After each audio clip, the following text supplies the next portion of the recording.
ସଞ୍ଜ ଗଡ଼ିଗଲାଣି। ଆକାଶରେ କୁଆଁତାରା ରାତ୍ରି ଆଗମନର ସୂଚନା ଦେଇ ସାରିଲାଣି।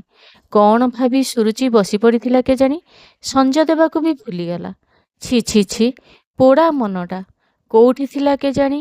ସଞ୍ଜ ନଈ ରାତି ହେବାକୁ ବସିଲାଣି। ଠାକୁରଙ୍କୁ ଧୂପ ଟିକେ ବି ଦେଇପାରିଲି ନାହିଁ। ମନେ ମନେ ନିଜକୁ ସଉଁପୁଥିଲା ସୁରୁଚି। ଠିକ୍ ଏଇ ସମୟରେ ବାହାରୁ ଡାକ ଶୁଭିଲା, ଆଲୋ ମନୁଆ ବୋଉ, କୁଆଡ଼େ ଗଲୁ କି? ମନୁଆ ପା ମଦ ପିଇ ଗାଁ ପିଲାମାନଙ୍କ ସାଙ୍ଗରେ ଝଗଡ଼ା କରୁଛି।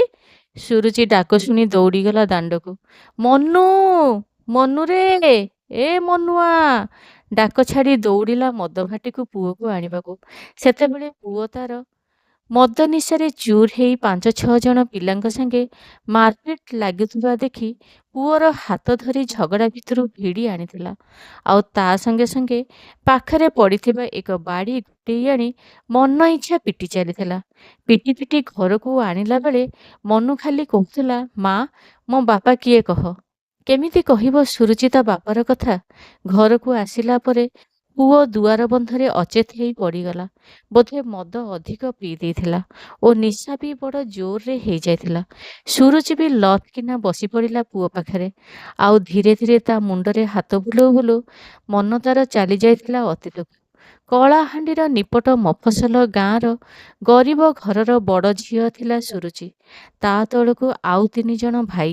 ବୁଦ୍ଧି ଜାଣିଲା ବେଳକୁ ବାପା ଚାଲି ଯାଇଥିଲେ ସେପାରିକୁ କୌଣସି ଏକ ଅଜଣା ବେମାରୀରେ।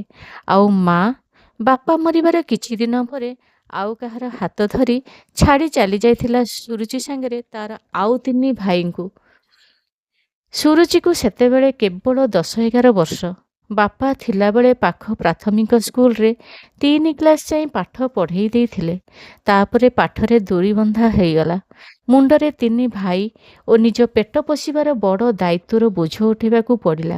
ଯେମିତି ସେମିତି କରିକି ସୁରୁଚି ଗାଁର ବନ୍ଧୁ ବାନ୍ଧବଙ୍କ ସହାୟତାରେ 4 ବର୍ଷ କାଟିଲା ପରେ ଗାଁ ଲୋକଙ୍କ ସାଙ୍ଗରେ ନିଜ ଘର, ନିଜ ଗାଁ, ନିଜ ଭାଇମାନଙ୍କୁ ଛାଡ଼ି ବାହାରିଲା ରୋଜଗାର କରିବାକୁ ଅନ୍ୟ ରାଜ୍ୟକୁ। ସାଙ୍ଗରେ ମାର ଦାୟିତ୍ୱ ଓ ବାପାର କର୍ତ୍ତବ୍ୟ ନେଇ। ହଁ, ରୋଜଗାର ବି ମିଳିଲା ଗୋଟିଏ ଠିକାଦାର ପାଖରେ। ସିମେଣ୍ଟ ବାଲି ଗୋଡ଼ିର କାମ, ହାଡ଼ଭଙ୍ଗା ପରିଶ୍ରମ, ଦିନରାତି ଖଟଣି। ଯାହା ରୋଜଗାର କରେ ଭାଗେ ନିଜ ପାଖରେ ରଖିଲେ ଆଉ 3 ଭାଗ ଭାଇମାନଙ୍କ ପାଖକୁ ପଠାଏ। ମନରେ ଅନେକ ଆଶା। ଭାଇମାନେ ପାଠ ପଢ଼ି ଚାକିରି କଲେ ତା ଦୁଃଖ ଯିବ। କିନ୍ତୁ ଭାଗ୍ୟର ଲେଖାକୁ ତ ବଦଳାଇ ହୁଏନି। ଯାହାର ଭାଗ୍ୟରେ ଦୁଃଖ କଷ୍ଟ ଚିରସ୍ଥାୟୀ, ତାକୁ ପୁଣି ସୁଖ ମିଳିବ କୋଉଠୁ? ଠିକାଦାରର ଲୋଲୁପ ଦୃଷ୍ଟି ପଡ଼ିଥିଲା ବିଚାରୀ 14-15 ବର୍ଷର ସୁରୁଚି ଉପରେ। ସୁରୁଚି ସେତେ ସୁନ୍ଦର ନଥିଲା, କିନ୍ତୁ ଯୌବନର ଉତ୍ତାଳ ଢେଉ ତା ଶରୀରରେ ସମସ୍ତଙ୍କର ଦୃଷ୍ଟି ଆକର୍ଷଣ କରୁଥିଲା। ଠିକାଦାର ତାର ମିଠା ମିଠା କଥାରେ ସୁରୁଚିର ସର୍ବସ୍ୱ ହରଣ କରିଥିଲା। ସୁରୁଚି ସ୍ୱପ୍ନ ଦେଖିଥିଲା ବାହା ହେବ, ନିଜର ଘରଟେ ହେବ, ଆଉ ସେ ଘରର ସେ ରାଣୀ ହେବ। କିନ୍ତୁ କ'ଣ ହେଲା? କିଛି ମାସ ପରେ ସୁରୁଚି ଜାଣିବାକୁ ପାଇଲା ଯେ ସେ ମା ହେବାକୁ ଯାଉଛି। ଖୁସି ହେଲା, ଠିକାଦାରକୁ ବି ଜଣେଇଲା। ଠିକାଦାର ଖୁସି ହେବାର ଅଭିନୟ କଲା। କିନ୍ତୁ ଅଳ୍ପ କିଛି ମାସ ପରେ ଠିକାଦାରର କାମ ସରିଗଲା ପରେ ଠିକାଦାର ନିଜ ଗାଁକୁ ଯାଉଛି, ଫେରିକି ତତେ ମୋ ସାଙ୍ଗରେ ମୋ ଘରକୁ ବୋହୂ କରି ନେଇଯିବୁ ବୋଲି ପ୍ରତିଶ୍ରୁତି ଦେଇ ଗଲା ଯେ ଗଲା, ଆଉ ଆସିଲାନି। ସୁରୁଚି ମନୁଆକୁ ଜନ୍ମ ଦେଇ ମା ହେଲା। ମା ହେବାର ଖୁସିରେ ଖୁସି ହେବ ନା ଅବିବାହିତ ମା ଓ ବାପାର ପରିଚୟ ନଥିବା ନେଇ ଦୁଃଖୀ ହେବ ଜାଣିପାରୁନଥିଲା ସୁରୁଚି। ଏବେ ସୁରୁଚି ମୁଣ୍ଡରେ ଆଉ ଏକ ବଡ଼ ଦାୟିତ୍ୱ, ନିଜ ଛୁଆର ମୁହଁରେ ଖାଦ୍ୟ ଟିକେ ଦେବାର। ପୁଣି ଚାଲି ଆସିଲା ସୁରୁଚି ନିଜ ଛୁଆକୁ ସାଙ୍ଗରେ ନେଇ ସହରର ଏକ ଦିନ ମଜୁରିଆ ବସ୍ତିକୁ।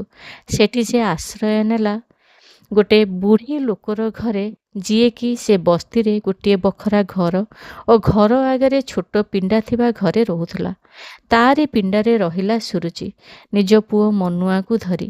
ବୁଢ଼ୀ ଲୋକଟି ଆଶ୍ରୟ ସିନା ଦେଇଥିଲା ତା ପିଣ୍ଡାରେ, କିନ୍ତୁ ନିଜ ପେଟର ଭୋକ ମେଣ୍ଟିବାକୁ ତ ତାକୁ ହିଁ କିଛି କରିବାକୁ ପଡ଼ିବ। ସୁରୁଚି ମନୁଆକୁ ଚାହିଁଲା। ଆଖିରେ ତାର ଲୁହର ବନ୍ୟା କୂଳ ଲଙ୍ଘୁଥିଲା। ମନକୁ ଟାଣ କଲା। ମନୁଆକୁ କୋଳରେ ଧରି ବାହାରିଲା କାମ ଅନୁସନ୍ଧାନରେ। ଘର ଘର ବୁଲି ପଚାରିଲା, କିଛି କାମ ଅଛି ମା?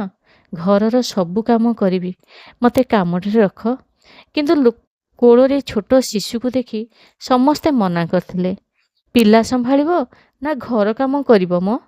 ହଁ, କିନ୍ତୁ ତାରି ଭିତରେ ବି ଜଣେ ସହୃଦୟ ସ୍ତ୍ରୀ ଲୋକଟି କହିଲେ, ଠିକ୍ ଅଛି, ତୁ ଆସେ, କାମ କରିବୁ। ସୁରୁଚିକୁ ସତେକି କୋଟିନିଧି ମିଳିଗଲା। ସେଇ ଯେ କାମ ଆରମ୍ଭ କଲା, ତା ପରଠୁ ଆଉ ପଛକୁ ଫେରି ଦେଖିନି।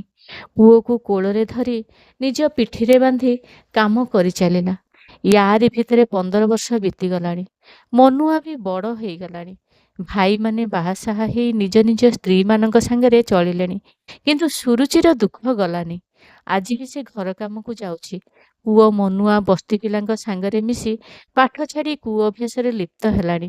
ଯେତେବେଳେ ବି ସୁରୁଚି ପୁଅକୁ ଆକଟ କରେ, ପୁଅର ଗୋଟିଏ କଥାରେ ନିସ୍ତବ୍ଧ ହୋଇଯାଏ। କିନ୍ତୁ ଆଜି ସେ ଠିକ୍ କରିଛି। ମନକୁ ପଥର କରିଛି। ମନୁଆକୁ ସବୁ କଥା କହିବ। ପୁଅକୁ ସଜାଡ଼ିବ। ପୁଣି ଥରେ ଆଉ ଗୋଟେ ସ୍ୱପ୍ନ, ଶେଷ ସ୍ୱପ୍ନ ଦେଖିବ। ଜଣା ନାହିଁ ଭଗବାନ ତା ସ୍ୱପ୍ନକୁ ସତ କରିବେ କି ନାହିଁ। ଠିକ୍ ସେତିକିବେଳେ ନୂଆ ସକାଳର ସୂର୍ଯ୍ୟ ପୂର୍ବ ଦିଗରୁ ଉଇଁ ଆସୁଥିଲେ। ମନୁଆଟା ବି ଧୀରେ ଧୀରେ ଚେତନାକୁ ଫେରୁଥିଲା। ସୁରୁଚିକୁ ଲାଗୁଥିଲା ସତେ ଯେମିତି ସୂର୍ଯ୍ୟଙ୍କ ପ୍ରଥମ କିରଣ ମନୁଆ ମୁହଁରେ ପଡ଼ି ଗୋଟେ ନୂଆ ସ୍ୱପ୍ନକୁ ରଙ୍ଗ ବୁଣୁଛି।